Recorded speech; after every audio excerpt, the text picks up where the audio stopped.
사소한 일에도 사과를 요구하는 딸. 문제는 아이일까요, 저일까요? 2025년 9월 14일 유럽 순회 강연 이스탄불. 안녕하세요. 오늘은 범민 스님의 유럽 순회 강연 중 7번째 강연이 튀르키예에서 가장 큰 도시인 이스탄불에서 열리는 날입니다. 어젯밤 7시 25분에 밀라노를 출발한 비행기는 아테네를 경유하여 현지 시각으로 새벽 2시 20분에 이스탄불 공항에 도착했습니다. 스님은 비행기 안에서 쪽잠을 잤습니다. 공항을 나오자 한인회 회장 김정호 님이 마중을 나와 스님을 반갑게 환영해 주었습니다. 한인회 회장님이 운전을 해주어서 새벽 4시에 숙소에 도착하여 짐을 풀고 휴식을 취했습니다. 충분히 휴식을 하고 피로를 푼 후 오전 10시부터 정토회 전법행자대회에 온라인으로 참석했습니다. 모든 전법회원들이 온라인 공간에 모여서 정토회 전체 사업을 공유하고 제안하는 자리입니다. 2차 만일결사를 시작하고 나서 6번째로 열리는 전법행자대회입니다. 한국에 있는 전법회원들은 오전 9시부터 하루 종일 사업보고와 사업계획을 공유받고 열띤 토론을 마친 후 오후 4시가 되었습니다. 스님이 화상회의 방에 입장하자 전법회원들은 하루 종일 토론하면서 들었던 의문과 궁금한 점에 대해 스님에게 질문을 했습니다. 1시간 동안 질의응답 시간을 가진 후 3배의 예로 스님에게 회양 법문을 청했습니다. 스님은 혼란이 커지고 있는 세계 곳곳의 상황을 전하며 전법회원들이 어떤 마음가짐으로 활동을 해나가야 하는지 이야기해 주었습니다. 최근 며칠 사이 여러 나라에서 돌발 사태가 잇따라 일어나고 있습니다. 미국에서는 우리 국민 300명 이상이 체포되어 구금되는 일이 있었습니다. 네팔에서는 MZ세대 젊은이들의 불만이 폭발해 폭동이 일어났고 수십 명이 목숨을 잃었습니다. 분노한 젊은이들의 방화가 계속되면서 사실상 무정부 상태가 되었습니다. 제가 영국에 도착하던 날은 지하철 파업으로 공항에서 강연장까지 오는데 3시간이 걸렸습니다. 프랑스에 도착했을 때도 시위대가 불을 지르고 철도 파업이 벌어져 기차를 못 탈 뻔하기도 했습니다. 세계 곳곳에서 이어지는 혼란. 평화는 왜 더 멀어질까요? 지금 이스탄불에 와 있는데 여기서는 대법원이 야당 해산 명령을 내려 정세가 몹시 불안합니다. 오늘 강의가 무산될 수도 있었는데 다행히 교민 강의는 예정대로 진행될 것 같습니다. 얼마 전 인도네시아에서는 폭동과 시위가 일어나 현지 강연과 교민 강연이 모두 취소되기도 했습니다. 이렇듯 세계는 지금 매우 불안정한 상태에 놓여 있습니다. 큰 흐름으로 보면 미중 간의 패권 경쟁은 점점 더 치열해지고 있습니다. 중국, 러시아, 북한의 협력 관계가 강화되는 모습도 뚜렷합니다. 이스라엘은 주변국인 시리아, 이란은 물론 이번에는 카타르까지 폭격하며 국제사회의 규칙을 무시하고 폭군처럼 행동하고 있습니다. 가자 지구에서는 끔찍한 학살이 벌어지고 있지만 국제사회는 사실상 방치하고 있습니다. 미국에서는 극우 활동에 반대하던 한 젊은이가 암살 사건을 일으켰습니다. 또 뉴욕시장 선거에 출마한 30대 젊은 후보가 집값 동결, 지하철 무료 같은 좌파적 포퓰리즘 공약을 내세워 무려 46%의 지지를 얻고 있습니다. 이에 트럼프 대통령이 나서서 공화당, 민주당, 무소속을 가리지 않고 반대 진영을 규합해 막으려 하고 있습니다. 유럽에서는 외부 이민에 반대하는 극우 정당들이 각 나라에서 지지율 1위를 차지하며 세력을 넓혀가고 있습니다. 네팔 사례에서 보듯이 빈부 격차가 심화되면서 세계 곳곳에서 언제 폭발할지 모르는 불만이 쌓이고 있음을 확인할 수 있습니다. 세상이 몰라져도 좋은 인연을 지어야 하는 이유. 이 모든 것은 우리가 평화를 위해 노력한다고 해서 곧장 평화로 나아가는 것이 아니라 오히려 반대 방향으로 가고 있음을 보여줍니다. 그렇다고 해봐야 소용없다 하고 손 놓을 일은 아닙니다. 오히려 이런 혼란의 시대일수록 더욱 인권을 존중하고 평화를 지켜내며 어려운 사람을 돕고 빈부 격차를 줄이고 기후위기를 막는 데 힘써야 합니다. 물론 우리가 최선을 다하더라도 세상의 거대한 흐름에 묻혀 성과가 드러나지 않을 수도 있습니다. 때로는 쓸데없는 짓을 한다는 비난을 들을 수도 있어요. 하지만 시야를 50년, 100년 앞으로 넓혀 본다면 결국 세상은 우리가 걸어가려는 이 길로 나아갈 수밖에 없습니다. 그렇지 않으면 공멸할 수밖에 없기 때문입니다. 우리의 노력은 지금 당장은 빛나지 않더라도 먼 훗날 빛을 발할지도 모릅니다. 부처님의 가르침도 그렇습니다. 오늘날 불법은 전 세계로 퍼져 있지만 부처님 당시부터 불교가 인도 전 사회를 석권한 것은 아니었습니다. 그때 부처님은 수많은 스승 가운데 한 사람이었고 불교보다 훨씬 더 큰 수행 집단과 종교 집단들도 많았습니다. 그러나 진실을 추구하는 가르침은 광풍이 한 차례 지나간 뒤에야 빛을 발할 수 있었습니다. 광풍이 몰아칠 때는 오히려 그 광풍에 편승한 포퓰리즘적 주장들이 더 빠르게 성장해 마치 성공하는 것처럼 보입니다. 그렇기에 우리는 대지에 깊이 뿌리 내린 나무처럼 믿음을 굳건히 하고 가야 할 방향을 분명히 하며 흔들리지 않아야 합니다. 증문즉설, 불교대학, 행복학교 등을 통해 많은 사람이 혜택을 입고 감사하지만 그 뒤에는 보이지 않는 곳에서 묵묵히 봉사하는 이들의 노력이 있습니다. 사람 마음이라는 게 좋은 일은 조금만 해도 이름을 크게 내고 싶고 나쁜 일은 많이 하고도 감추고 싶어 합니다. 그러다 보니 균형이 깨지게 됩니다. 우리는 멀리 내다보며 좋은 일을 꾸준히 이어가야 합니다. 세상이 알아주든 말든 인연을 지으면 반드시 과보가 있기 때문입니다. 좋은 인연을 지어 미래의 복을 쌓고 나쁜 인연을 짓지 않아 재앙을 피하는 길로 한 발 한 발 꾸준히 나아가야 합니다. 만약 좀 지쳤다면 방향이 분명치 않거나 목표가 능력보다 지나치게 높거나 혹은 지혜가 부족해 일을 제대로 운영하지 못한 탓일 수 있습니다. 예컨대 30분이면 끝날 회의를 준비 부족으로 인해 1시간씩 하게 된다면 비효율적이 되고 재미도 없고 피로만 쌓이게 됩니다. 이런 부분은 고쳐야 하겠죠. 오늘 전법 행자 대회에서도 많은 건의가 나왔는데 그런 제안들을 수용해서 더 효율적으로 정토회를 운영해야 합니다. 또 아무리 좋은 일이라도 과한 욕심은 내지 말아야 합니다.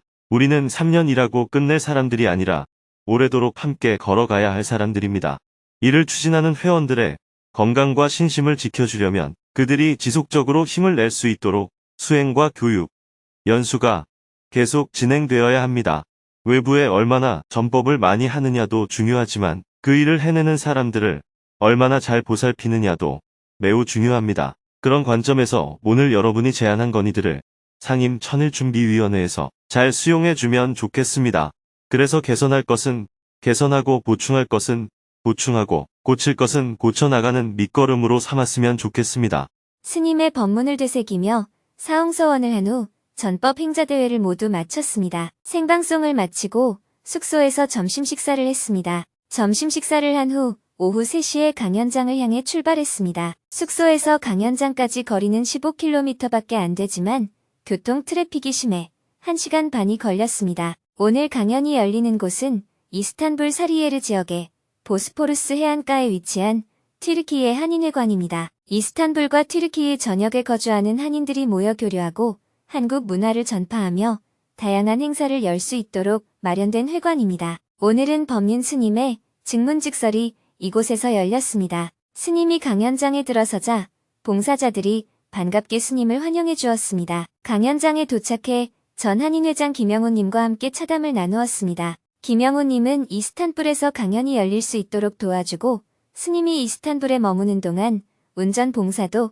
맡아주었습니다. 오후 5시가 되자 35명의 한국 교민이 모인 가운데 스님을 소개하는 영상이 상영되었습니다. 강연이 취소될 수 있다는 이야기가 돌았던 탓인지 사전에 강연을 신청한 분들 중 많은 이들이 참석하지 않았습니다. 영상이 끝나자 큰 박수가 터져 나왔고 스님은 박수를 받으며 무대로 걸어 나왔습니다. 스님은 환하게 웃는 얼굴로 인사말을 했습니다. 11년 만에 이스탄불에서 강연을 하게 되었습니다.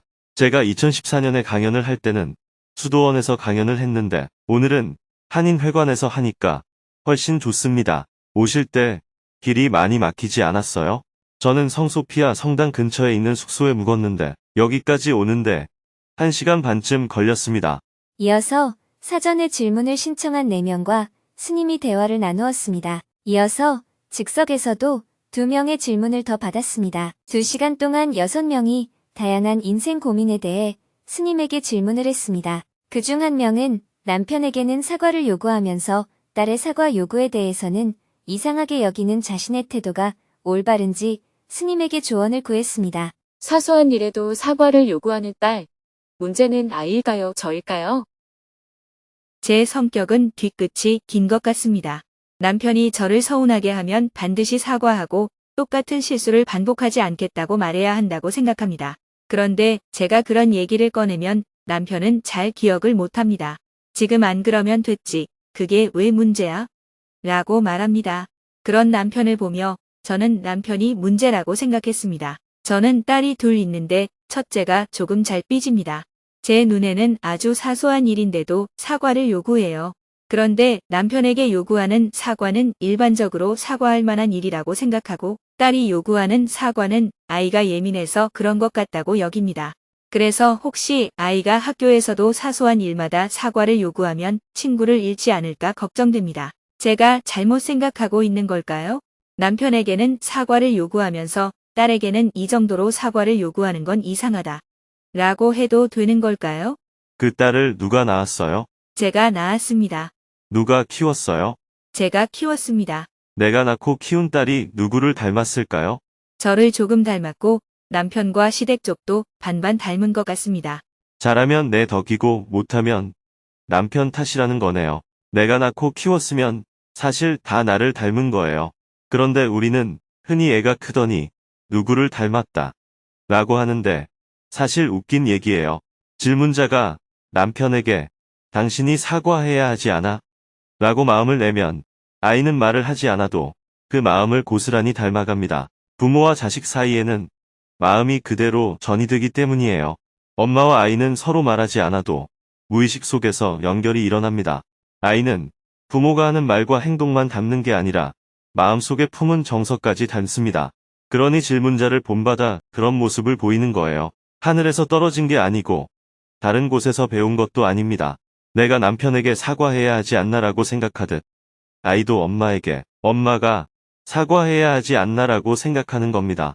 아이가 사과를 요구할 때 질문자도 이게 무슨 사과해야 할 일이야 라고 생각하듯 남편도 똑같이 생각하는 겁니다. 지금 질문자는 그 중간에 서 있는 겁니다. 남편 입장에서 보면 아내가 문제이고 아이 입장에서 보면 엄마가 문제지만 질문자는 양쪽 사이에 있어요. 그럼에도 남편이 문제다. 아이가 문제다. 이렇게만 본다면 자기중심적인 겁니다. 아이에게 하는 나의 반응을 보며 남편을 이해하고 남편에게 하는 나의 반응을 보며 아이를 이해하는 것이 필요합니다. 아이를 통해 남편을 이해하고 남편을 통해 아이를 이해하는 거예요. 이렇게 하면 남편에 대해 내가 좀 예민했구나 하고 반성하여 따지지 않을 수 있고 아이에 대해 서운할 수 있다는 점을 이해하여 엄마가 잘못했네. 미처 생각을 못했구나 하고 사과할 수 있습니다. 자연스럽게 양쪽 사이에서 저절로 공부가 될 겁니다. 그런데 저는 좀 억울합니다. 남편한테는 사과하라고 요구하지 말아야 하고 딸한테는 제가 사과를 해야 한다고 하면 저만 참고 살아야 하잖아요. 나를 중심에 놓고 보면 그런 생각이 들 수 있겠죠. 남편이 사과를 안 하면 나도 아이한테 사과를 안 해야지. 내가 아이에게 사과하면 남편도 나한테 사과해야지. 이런 식으로 생각하게 됩니다. 그런데 잘 생각해보면 양쪽 입장을 통해서 내가 배우는 게 있어요. 억울할 게 아니라 오히려 질문자가 혜택을 받는 겁니다. 남편은 자기 입장밖에 모르고 아이도 자기 입장밖에 모릅니다. 그런데 질문자는 두 사람을 보며 가해자 입장과 피해자 입장을 모두 이해할 수 있잖아요. 남편은 굳이 말하면 가해자 입장인데 대부분의 가해자는 뭐가 문제야? 라고 생각합니다. 예를 들어 어릴 때 엄마한테 야단 맞아 상처가 남은 사람이 있습니다. 나이 들어서 엄마에게 옛날에 왜 그렇게 모질게 굴었어? 하고 묻지만 엄마는 내가 언제 그랬니? 다 너 잘 되라고 한 거지. 이렇게 말하죠. 내가 어린 너한테 크게 잘못했구나. 라고 인정하는 부모는 열에 한 명, 백에 한 명도 없을 겁니다. 반면 피해자는 사과를 끝까지 원합니다. 이런 차이는 뇌의 작용과 관련이 있습니다. 유튜브에서 법륜스님 강연을 클릭하면 옆에 비슷한 영상들이 줄줄이 이어집니다. 몇 개만 보면 화면이 온통 법륜스님 영상으로 도배가 되어 마치 세상에 법륜스님밖에 없는 것처럼 보일 정도예요. 요즘 일부 보수층에서 투표가 부정선거라고 주장하는 것도 같은 원리입니다. 평소에는 믿지 않던 사람도 관련 영상을 몇 개만 보면 머릿속이 그 생각으로 가득 차 버립니다. 그것처럼 인간의 뇌도 같은 자극이 반복되면 자동화하는 습성이 있어요. 이것을 습관 혹은 성질이라고 합니다. 똑같은 것을 반복하면 뇌는 에너지를 적게 쓰고 효율적으로 처리하려고 자동화합니다. 우리가 무의식적으로 했다 라고 하거나 나도 모르게 했다 라고 하는 말이 바로 이 자동화 시스템을 두고 하는 말입니다. 이렇게 자동화가 진행되면 무의적으로 움직이면서도 강한 자기 확신을 갖게 됩니다. 처음에는 잘 안 믿다가도 같은 말을 반복해서 들으면 결국 실제라고 착각하게 되는 것이죠. 그래서 남편과 갈등이 생기면 남편이 잘못했어, 나는 억울해 하는 생각이 먼저 떠오릅니다. 그러면 뇌가 유튜브 알고리즘처럼 작동해 3일 전 일, 10년 전 일, 심지어 연애 시절 일까지 줄줄이 끌어옵니다. 전혀 떠오르지 않던 기억까지 새록새록 되살아나면서 결국 남편이 잘못했고 내가 옳다 하는 확신이 굳어집니다. 하지만 가해자 입장은 다릅니다. 조금 미안한 마음은 있지만 대부분 금세 잊어버려요. 예를 들어 아침에 부부싸움을 했다면 아내는 집안일을 하면서 계속 곱씹지만 남편의 머릿속은 회사 일과 다른 사람들과의 만남 속에 금세 다른 생각으로 채워집니다. 마치 유튜브에서 다른 영상을 보느라 처음 봤던 영상이 밀려나는 것과 같아요. 아내는 하루 종일 같은 영상만 반복해서 본 것이고 남편은 다른 영상을 본 것입니다. 그래서 남편이 퇴근해 오면 아내는 이제 나한테 사과하겠지 하고 기대하지만 남편은 전혀 그럴 생각이 없습니다. 그러면 아내는 사람이 어떻게 그럴 수 있느냐며 문제를 제기하고 남편은 아침에 다 끝난 얘기 아니냐며 짜증을 냅니다. 결국 아내는 나를 그렇게 아프게 해놓고 아무 책임도 안 진다 하는 생각에 도달하게 됩니다. 이렇게 갈등이 점점 증폭됩니다. 이것이 흔히 일어나는 갈등의 구조입니다. 아이와 엄마 사이에도 이런 일이 벌어집니다. 엄마는 별 생각 없이 언니니까 좀 참아라. 동생이 덤비니까 야단 맞는 거지 하고 상황에 따라 말합니다. 그런데 나중에 상담해보면 동생은 엄마는 늘 언니 편만 들었다 라고 하고 언니는 엄마는 늘 동생 편이었다 라고 기억합니다. 부모는 대수롭지 않게 던진 말이었는데 아이는 그 말을 상처로 간직한 거예요. 나중에 엄마에게 사과를 요구하지만 엄마는 그게 뭐 대수냐, 다 너 잘 되라고 한 말이지 하고 넘어가 버립니다. 엄마는 잊었는데 아이에게는 피해의식으로 남아있는 것이지요. 지금 질문자도 남편에게 피해를 입은 일을 말하지만 남편은 별일 아닌데 왜 그래? 하고 대수롭지 않게 넘깁니다. 그러면 질문자는 억울해서 또 얘기하게 되고 갈등은 계속 이어지죠. 질문자는 지금 가해자 입장과 피해자 입장을 동시에 겪고 있어요. 가해자가 꼭 나빠서가 아니라 관계 속에서 자연스럽게 가해자가 되기도 하고 피해자가 되기도 하는 거예요. 여기에 2차 피해, 3차 피해라는 것도 있어요. 가해 의식이 별로 없는 사람이 억울해서 해명하려고 한 말이 피해자에게는 또 다른 상처가 되는 겁니다. 요즘은 이런 경우가 아주 심각합니다. 가해자는 단순히 억울해서 한마디 했을 뿐인데 그것이 변명처럼 들리면서 2차, 3차 피해로 이어집니다. 그래서 성추행 같은 사건은 아예 해명조차 못해요. 입을 열면 그대로 2차, 3차 피해가 되기 때문이에요. 한일 관계도 마찬가지예요. 아베 총리가 도대체 언제까지 사과해야 하느냐. 앞으로는 더 이상 사과하지 않겠다. 라고 말한 적이 있었습니다. 그런 태도에 한국 사람들은 상처를 받습니다. 진솔한 사과를 요구하면 일본 측은 예전에 사과를 했는데 왜 자꾸 얘기하느냐. 이런 식으로 나옵니다. 그러니 갈등이 해소되지 않는 거예요. 하지만 일본만 탓할 수는 없습니다. 왜냐하면 우리의 사고체계 자체가 그렇게 작동하기 때문입니다. 그래서 우리가 마음 공부를 해야 합니다. 마음이 어떻게 작용하는지 원리를 알면 이런 갈등에서 벗어날 수가 있는데 원리를 모르면 끝없이 자기 주장만 하게 됩니다. 그러면 저는 어떻게 해야 될까요? 남편에 대해서는 남편에게는 일이 별일 아니었구나. 내가 좀 민감했구나. 이렇게 생각하면 됩니다. 아이에 대해서는 어른이 보기엔 별일 아닐지라도 아이에게는 큰일이 될 수 있구나. 이렇게 생각해야 합니다. 아이에게 자세히 물어보고 아이가 상처를 입었다면 엄마가 좀 무심했다. 내 마음을 몰라주고 말하다 보니 네가 상처를 입었구나.